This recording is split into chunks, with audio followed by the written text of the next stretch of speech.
We provide you the platform to turn your dreams into reality. Give wings to your aspirations with KR Mangalam University. Jammu और कश्मीर के पहलगांव में हुए आतंकी हमले के बाद पाकिस्तान ने भारतीय विमानों के लिए हवाई क्षेत्र को बंद कर दिया।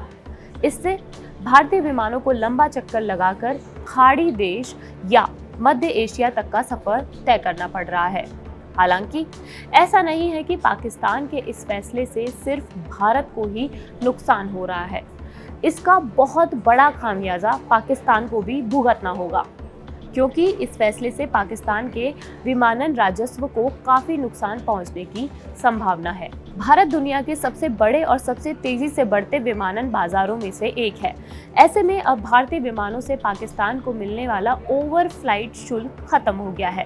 विशेषज्ञों के अनुसार पाकिस्तान ने यह मूर्खतापूर्ण कदम उठाकर दुनिया के तीसरे सबसे बड़े और सबसे तेजी से बढ़ते विमानन बाजार से भारत से मिलने वाली ओवर फ्लाइट फीस को खो दिया है।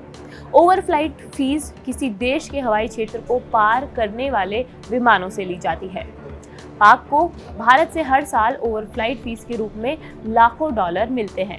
जागरण की रिपोर्ट के मुताबिक इसके अलावा भारत से पश्चिमी देशों की ओर जाने वाली अधिकांश उड़ानें भारतीय एयरलाइंस की संचालित करती हैं। अब भारतीय उड़ानें पाकिस्तान के आसमान से गुजरने से बच रही हैं। ऐसे में पाकिस्तान ओवर फ्लाइट आय का एक बहुत बड़ा हिस्सा खो रहा है। ऐसा पहली बार नहीं हुआ है। जुलाई 2019 में पुलवामा आतंकी हमले के बाद भी पाकिस्तान ने यही बात दोहराई थी। पाकिस्तान ने अपना हवाई क्षेत्र बंद कर दिया था, जिससे उसे लगभग 10 करोड़ डॉलर का नुकसान हुआ था। रिपोर्ट के मुताबिक उस दौरान हर दिन लगभग 400 उड़ानें प्रभावित हुई थी, जिससे पाकिस्तान के नागरिक उड्डयन प्राधिकरण और पाकिस्तान इंटरनेशनल एयरलाइंस को भारी नुकसान हुआ था। अधिकारियों ने अनुमान लगाया था कि 2019 में पाकिस्तान को केवल ओवर फ्लाइट शुल्क से हर दिन लगभग $2,32,000 का नुकसान हो रहा था। लेकिन जब लैंडिंग और पार्किंग जैसे अन्य शुल्क जोड़े गए तो एक दिन का जो नुकसान है वो लगभग $3 लाख तक चला गया था।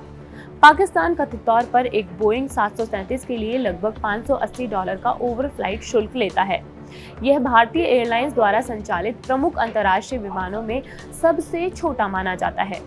दरें अधिकतम टेक ऑफ, वजन और उड़ान की दूरी के आधार पर तय की जाती हैं और बदलती रहती हैं।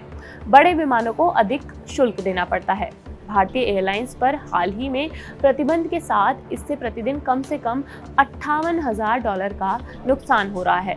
आपको बता देते हैं, भारत कई बड़े विमान भी संचालित करता है, जिसमें बोइंग 777 भी शामिल है। इसका अधिकतम टेक ऑफ वजन बोइंग 736 से लगभग 3 गुना ज्यादा है। विमान के वजन के अनुसार ओवर फ्लाइट शुल्क $1,700 तक हो जाता है। आपको बता देते हैं, पहलगाम हमले पर कार्रवाई के चलते भारत ने पाकिस्तान के खिलाफ कई बड़े कदम उठाए थे।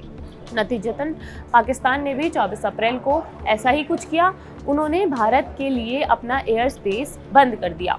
एयर स्पेस यानी देश के अपने हवाई क्षेत्र, जिसमें वो दूसरे देशों के विमानों को उड़ने की अनुमति देते हैं।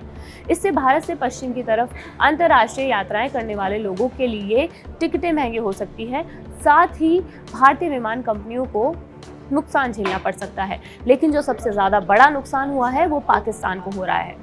आपकी इस खबर पर क्या राय है, हमें कमेंट बॉक्स में बताइए। मैं मनीषा हूँ और देखते रहिए जागरण। शुक्रिया।